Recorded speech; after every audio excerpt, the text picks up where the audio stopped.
Hi friends, నమస్తే అండి. Welcome to let's kitchen and vlogs. నేను మీ మాధురి. ఓకే, వాళ్ళైతే ఎమ్మిగా నాటుకోడి పులుసు అయితే ప్రిపేర్ చేసేసుకుంటున్నాం. సంక్రాంతి నెక్స్ట్ డే వచ్చేసి కనుమ రోజు చేసుకున్న నాటుకోడి పులుసు.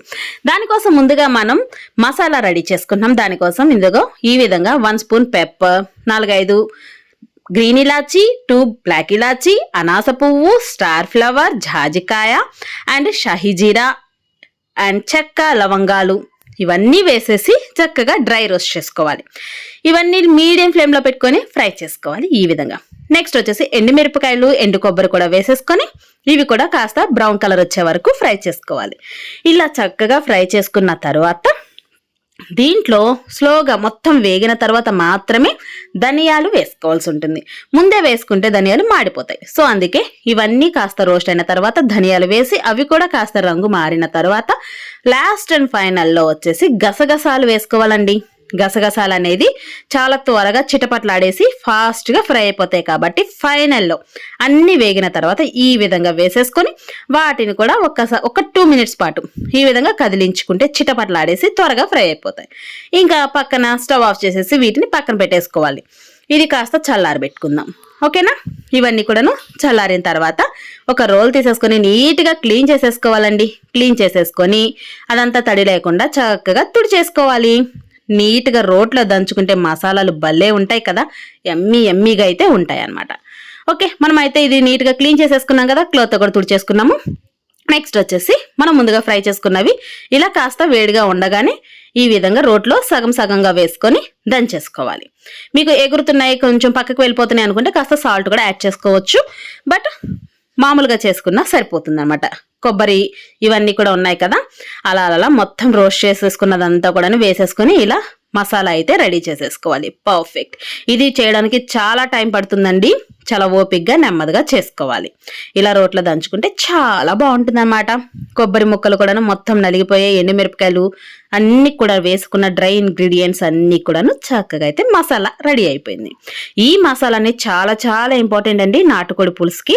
ఇది వచ్చే ఫ్లేవర్, ఇచ్చే టేస్ట్ అమేజింగ్ గా ఉంటుంది. సో అందుకే ఇందులో వేసిన ప్రతి ఒక్క ఐటమ్ని అస్సలు మిస్ చేయకుండా చక్కగా అయితే రోస్ట్ చేసుకొని చక్కగా ప్రిపేర్ చేసుకోవాలి మసాలాని. ఇది ప్రిపేర్ చేసుకోవడానికి మనకి ఒక పావు గంట పైనే టైం అయితే పడుతుందండి. అలవాటు లేని వాళ్ళకైతే అరగంట ఖచ్చితంగా పడుతుంది. ఓకే, మొత్తానికైతే మసాలా రెడీ అయిపోయింది కదా, దీన్ని మనం ఒక బౌల్లోకి ట్రాన్స్ఫర్ చేసేసుకుందాం. ఈ మసాలా అంతా కూడాను డ్రైగానే ఉండాలి. ఓకేనా? ఇందులో మొత్తం మనం ఏం వేసాం మళ్ళీ ఒకసారి చూసుకుందామా. చెక్క, లవంగాలు, ఇలాచి, బ్లాక్ ఇలాచి, గ్రీన్ ఇలాచి, చెక్క, లవంగాలు, గసగసాలు, కొబ్బరి, ఎండుమిరపకాయలు, స్టార్ ఫ్లవర్, అనాస పువ్వు, షాహీజీరా వేసామన్నమాట. ఇంకా మీ దగ్గర మసాలా దినుసులు ఏమీ కూడా వేయాల్సిన అవసరం ఉండదండి. వీటి వరకైతే పర్ఫెక్ట్గా రెసిపీ మనకి రెడీ అయిపోతుంది. నెక్స్ట్ వచ్చేసి ఉల్లిపాయని, పచ్చిమిర్చిని కూడా మనం అయితే కచ్చాపచ్చా అయితే దంచుకుందామండి. దీన్ని వచ్చేసి ఫైన్ పేస్ట్గా అస్సలు చేసుకోవని అవసరం లేదు. మంచిగా జస్ట్ కచ్చాపచ్చాగా దంచుకుంటే సరిపోతుంది. ఇలా రోట్లో కచ్చాపచ్చాగా అయితే దంచేసుకొని దీన్ని కూడాను తీసి పక్కన బౌల్లో ట్రాన్స్ఫర్ అయితే చేసేసి పెట్టేసుకుందాం. అయితే ముందుగా మనకి పొడి మసాలా రెడీగా ఉంది. నెక్స్ట్ వచ్చేసి ఈ మసాలా కూడా రెడీ చేసేసుకున్న మసాలా అంటే పేస్ట్ అనమాట. పచ్చిమిర్చిని, ఉల్లిపాయని పేస్ట్ చేసుకున్నాం కదా, ఈ మసాలా కూడా మనకైతే రెడీగా ఉంది. వీటిని కూడా చక్కగా దంచి పెట్టేసుకున్నాం. వీటిని పక్కన తీసేసి ట్రాన్స్ఫర్ చేసేసుకుని బౌల్లో పెట్టేసుకుందాం. ఓకే, ఇది కూడా పక్కన పెట్టేసుకున్న తర్వాత ఇప్పుడు స్టవ్ ఆన్ చేసేసుకొని కడాయి పెట్టేసుకుందామండి. ఈ కడాయి పెట్టేసుకున్న తర్వాత తగినంత ఆయిల్ అండి. 2 kgsకి ఆయిల్ అనేది కనీసం ఈ మాత్రం పడుతుందండి. ఆయిల్ అనేది కాస్త ఎక్కువ వేసుకుంటేనే నాన్ వెజ్ స్మెల్ రాదు, అది కూడా నాటుకోడి. చూసారు కదా, 2 kgs వరకు నాన్ వెజ్ నాటుకోడి అయితే రెడీగా ఉంది.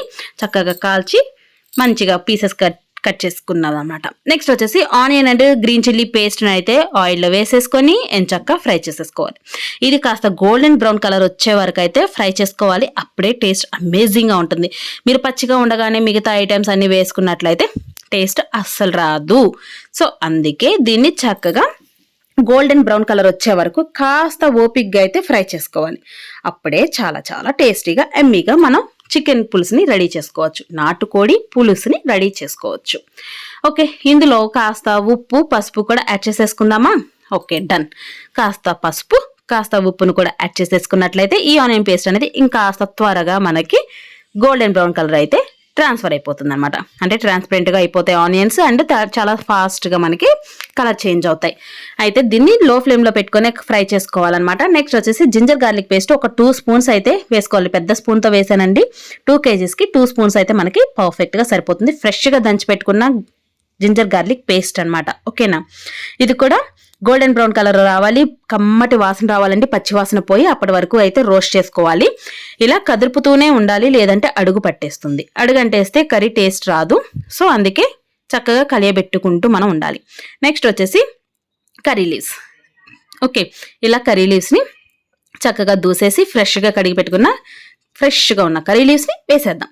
వేసేసి అవి కూడా చిట్టపట్టలాడాలి. ఇలా చిట్టపట్టలాడిన తరువాత మనం చూస్తున్నారు కదా, మనకి రెడీగా చిట్టపట్టలాడిన ఈ కర్రీ లీవ్స్ కూడా అయిపోయిన తర్వాత నీట్గా కడిగి పెట్టుకున్న చికెన్ని ఇందులో వేసేసుకుందాం. నాటుకోడి చికెన్ ముక్కలండి, ఎమ్మిగా మనకైతే రెడీ అయిపోవడానికి రెడీగా ఉంది. దీన్ని ఎంచక్క వేసేసి బాగా కలియబెట్టుకోవాలి.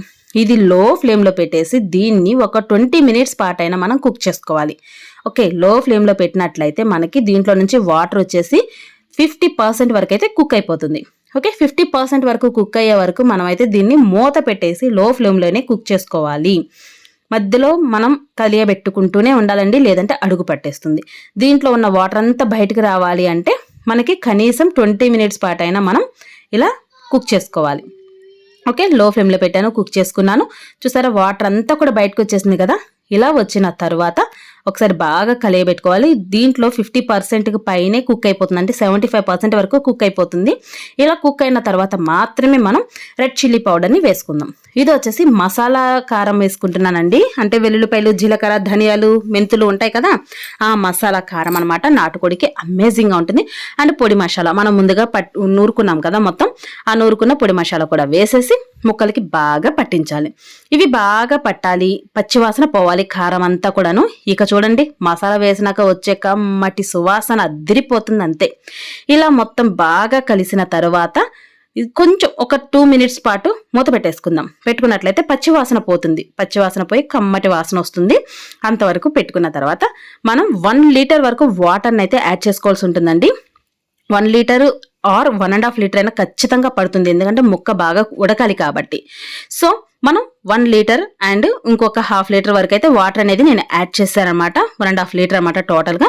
ఆ వాటర్ అంతా కూడాను ఎగిరిపోయి మంచిగా మనకి గ్రేవీ కన్సిస్టెన్సీ వచ్చే వరకు కుక్ చేసుకోవాలి. ఇది కుక్ అవ్వడానికి ఇది మరొక 1/2 hour పాటు అయితే ఖచ్చితంగా పడుతుందండి. అరౌండ్ ఒక 1 hour 1.5 hour అయితే పడుతుంది నాటుకోడి ఉడకాలి అంటే. సో ఈ విధంగా చూసారా, పర్ఫెక్ట్. ఇలా మనకి బాగా దగ్గరగా అయిపోవాలి, జ్యూసీగా అయిపోవాలి. ముక్క అయితే పర్ఫెక్ట్గా మనకు కుక్ అవ్వాలి. మనకి ఇది చెక్కది కదా నేను పట్టుకున్నది గరిట, సో అది కొంచెం త్వరగా దొరకట్లేదు అనమాట ముక్కలు కట్ చేయడానికి. సో అందుకే కొంచెం టైం తీసుకున్నాను చూడండి. బట్ ముక్క అయితే పర్ఫెక్ట్గా ఉడికిందో లేదో మీకు నేను క్లియర్గా చూపిస్తాను. ఇది గరిటే కొంచెం ఇబ్బంది పెట్టింది, బట్ కుక్ అయితే అయిపోయింది చూడండి, పర్ఫెక్ట్. చూసారు కదా, పర్ఫెక్ట్గా అయితే కుక్ అయిపోయింది అనమాట. ఇప్పుడు ఫ్రెష్గా కడిగి పెట్టుకొని కట్ చేసి పెట్టుకున్న కొరియండర్ లీవ్స్ని వేసేసుకుందాం. కొత్తిమీర అండి వేసేసుకున్న తర్వాత ముందుగా నూరి పెట్టుకున్న పొడి మసాలా కూడా వేసేసుకొని ఎంచక్క కలియబెట్టేసుకోవాలి. అబ్బబ్బబ్బా, నోరూరించే కమ్మటి చికెన్ పులుసు, అదేలేండి నాటుకోడి పులుసు రెడీగా ఉంది. ఎమ్మిగా చిల్లిగారలు చేసుకోవచ్చు, ఎమ్మిగా బిర్యానీలోకి తినొచ్చు. వావ్, అమేజింగ్ అనమాట. సో రెసిపీ అయితే రెడీ అయిపోయింది. చూస్తున్నారా, చాలా పర్ఫెక్ట్గా రెసిపీ అయితే రెడీ అయిపోయింది. నాకైతే పర్ఫెక్ట్గా కుదిరింది. ఇదే ప్రాసెస్లో చేసేసుకొని నాటుకోడి చేయడానికి ఏమంత కష్టపడాల్సిన అవసరం అయితే లేదండి. నేనైతే పర్ఫెక్ట్గా చేశాను, అయిపోయింది. ఫైనల్లో నా వర్డ్ అదే. ఓకే ఫ్రెండ్స్, చూసారు కదా. మీరు ఎవరైనా ఫస్ట్ మన ఛానల్ చూస్తున్నట్లయితే ప్లీజ్ ఫ్రెండ్స్ లైక్ చేయండి, షేర్ చేయండి, సబ్స్క్రైబ్ చేసుకోండి. మరికొన్ని మంచి వీడియోస్ కోసం stay tune, stay connected. Bye friends.